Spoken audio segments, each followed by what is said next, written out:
Bismillahirrahmanirrahim.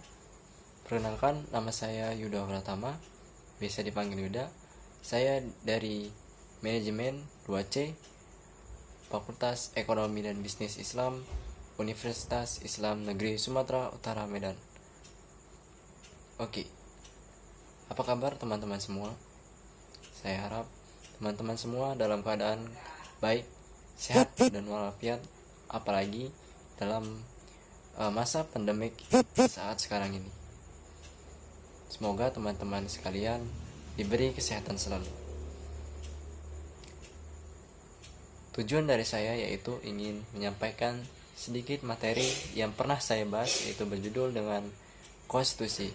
Nah, di sini saya akan membahas apa itu konstitusi, sejarah dari konstitusi, tujuan dari konstitusi, dan pentingnya konstitusi bagi suatu negara, terutama di Indonesia. Oke, itu saja dari saya. Oke, kita lanjut ke materi. Bismillahirrahmanirrahim. Di sini saya akan mencoba menjelaskan sedikit dari apa yang saya pahami, yaitu tentang apa itu konstitusi. Nah, kalau berbicara tentang konstitusi, saya yakin teman-teman semua sudah sedikit atau banyak paham tentang apa itu konstitusi. Walaupun mungkin tidak paham, pasti ada sedikit teman-teman pernah mendengar apa itu konstitusi atau mendengar kata konstitusi. Oke, di pembahasan kali ini pertama saya akan membahas apa itu pengertian dari konstitusi. Oke, yang pertama, pengertian dari konstitusi. Jadi, konstitusi itu berasal dari dua bahasa yang saya kutip, yaitu yang pertama dari bahasa Inggris, yang bahasanya itu adalah konstitusi. Yang kedua dari bahasa Belanda, yang bahasanya itu adalah konstitutie. Nah, kedua bahasa ini dari bahasa Belanda dan bahasa Inggris memiliki pengertian yang sama, yaitu Undang-Undang Dasar. Nah, jadi dari kedua bahasa itu memiliki arti yang sama, yaitu Undang-Undang Dasar. Oke, itu secara bahasa. Nah, secara prakteknya konstitusi itu memiliki dua pengertian, yaitu yang pertama, konstitusi memiliki arti yang sama dengan Undang-Undang Dasar, dan yang kedua, konstitusi memiliki pengertian lebih tinggi dari Undang-Undang Dasar. Nah, dari pengertian yang kedua, konstitusi memiliki pengertian yang lebih tinggi dari Undang-Undang Dasar, itu memiliki dua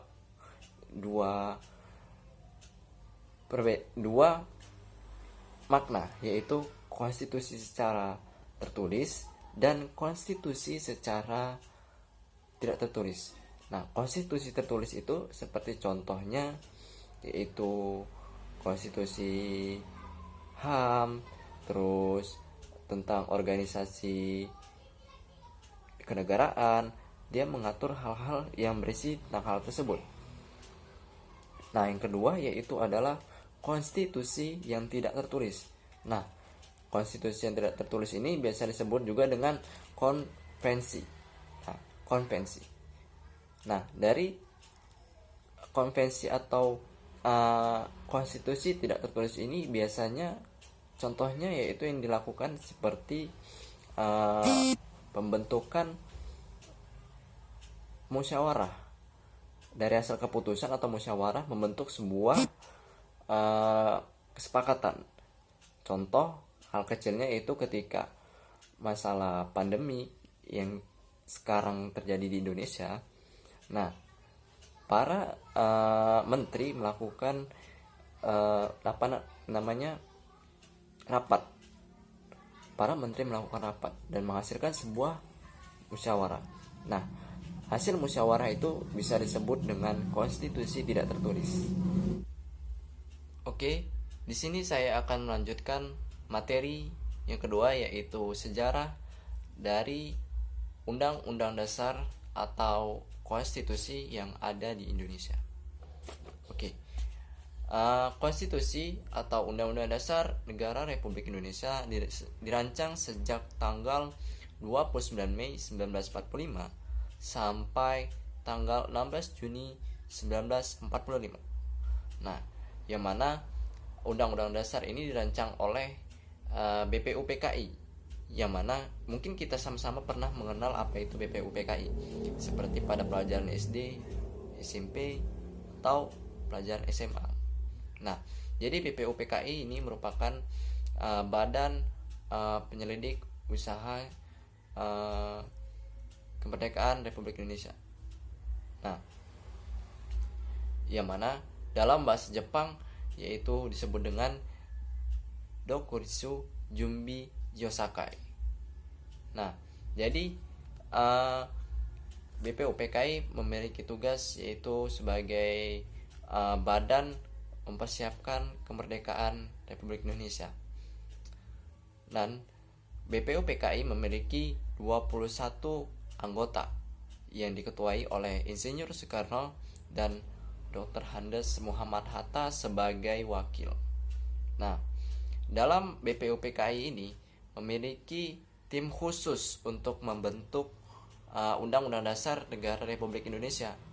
Nah, di antaranya yaitu ada Dr. Rajman Widodingrat, Ki Bagus Hadi Kusumo, yang ketiga ada Otto Iskandar Dinata, yaitu terus ada Pangeran Purboyo, dan ada Pangeran Surjo Hamin Jojo, dan masih banyak lagi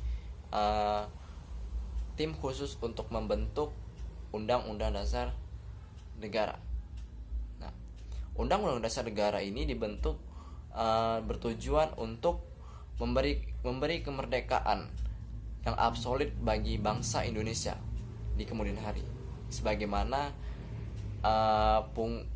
syarat suatu negara dikatakan sebagai negara yang merdeka yaitu memiliki kedaulatan.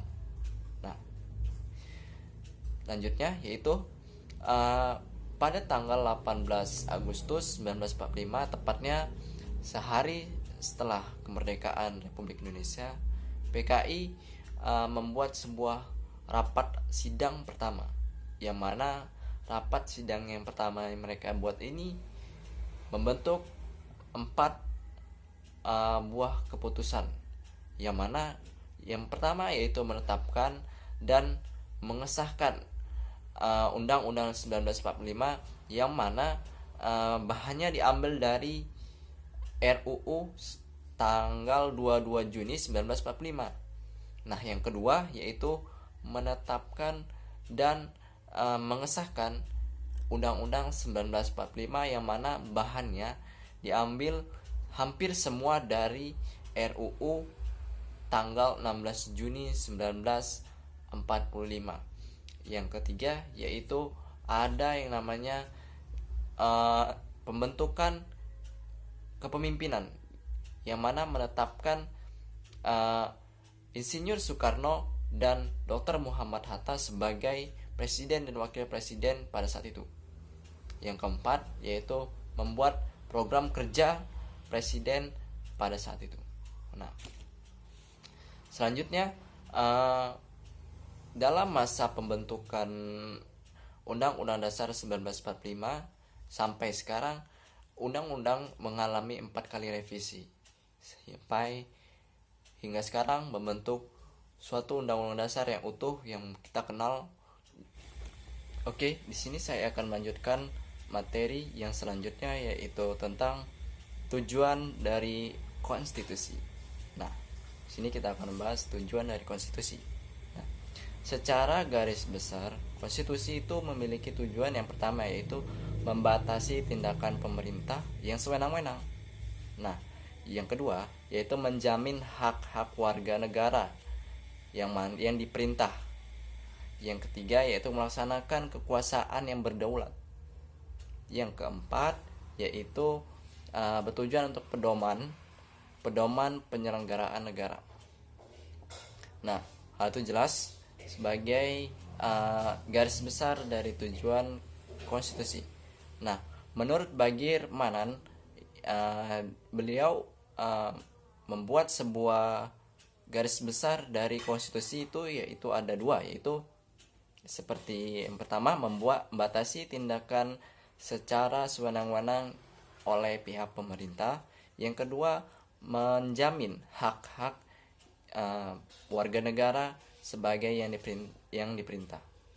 Nah, yang ketiga saya mengutip dari Sri Sumantri, yang mana beliau membuat tiga dari garis besar tujuan konstitusi. Yang pertama yaitu jaminan HAM. Yang ketiga yaitu susunan ketatanegaraan yang bersifat mendasar.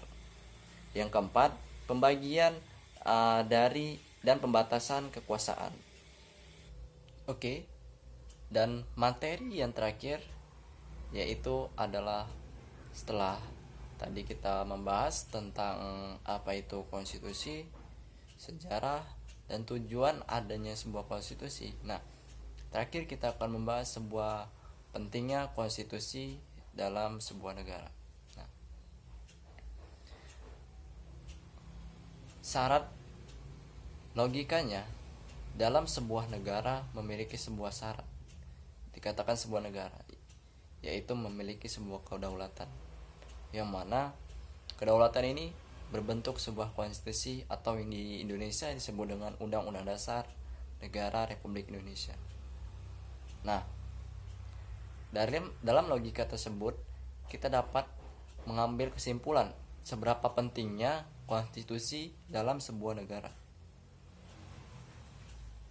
Bagaimana tidak? Jika sebuah negara tidak memiliki konstitusi, maka dia tidak dapat diakui sebagai negara yang merdeka atau diakui sebagai negara oleh negara lainnya. Nah, dalam kutipan yang saya baca, Dr. Ahmad Hamid S. At-Tamimi juga menyebutkan pentingnya konstitusi dalam sebuah negara. Beliau mengatakan bahwasannya pentingnya sebuah konstitusi yaitu sebagai pegangan, pembatas, sekaligus pedoman pembentukan suatu negara. Nah, dari hal yang dijelaskan oleh Dr. Ahmad Hamid S. At-Tamimi ini, kita dapat mengambil pengertian bahwasannya konstitusi merupakan hal yang sangat penting. Bagaimana tidak? Dalam pembahasan sebelumnya, konstitusi memiliki tujuan sebagai pembatas orang yang memimpin sebuah negara. Hal ini sangat penting. Bahwasannya kita mengingat lagi bahwasannya Undang-Undang Dasar Negara atau konstitusi seperti yang ada di Indonesia sendiri merupakan dasar negara pembentukan hukum-hukum. Hukum-hukum lain itu menganut dari inti dari Undang-Undang Dasar 1945. Nah, dari dasar itu barulah terbentuk hukum-hukum lain. Dasar-dasar lain untuk menyeimbangkan, mengatur bagaimana roda negara itu bekerja. Nah, dari sini kita dapat mengerti bahwasannya bagaimana pentingnya konstitusi bagi negara Indonesia. Contoh simpelnya seperti kita memiliki sebuah kita ambil contoh seperti kita mempunyai sebuah hewan. Nah, ketika kita mempunyai sebuah hewan ternak, contoh itu seperti burung, ketika kita mempunyai dia, kita tidak merawatnya, tidak memberinya makan secara teratur, tidak memberinya minum, tidak memberinya ruang untuk bergerak, maka hal yang utama untuk si hewan itu yaitu untuk hidup tidak akan terjadi. Hewan itu bakal mati karena konstitusi ataupun kebutuhan yang utama dasar dari si burung itu seperti makan, minum, kita sebagai pemiliknya tidak kita penuhi. tidak kita lakukan. Maka seperti itulah hal konstitusi. Jika tidak ada konstitusi, maka negara akan terombang-ambing karena tidak mempunyai dasar untuk membentuk suatu negara.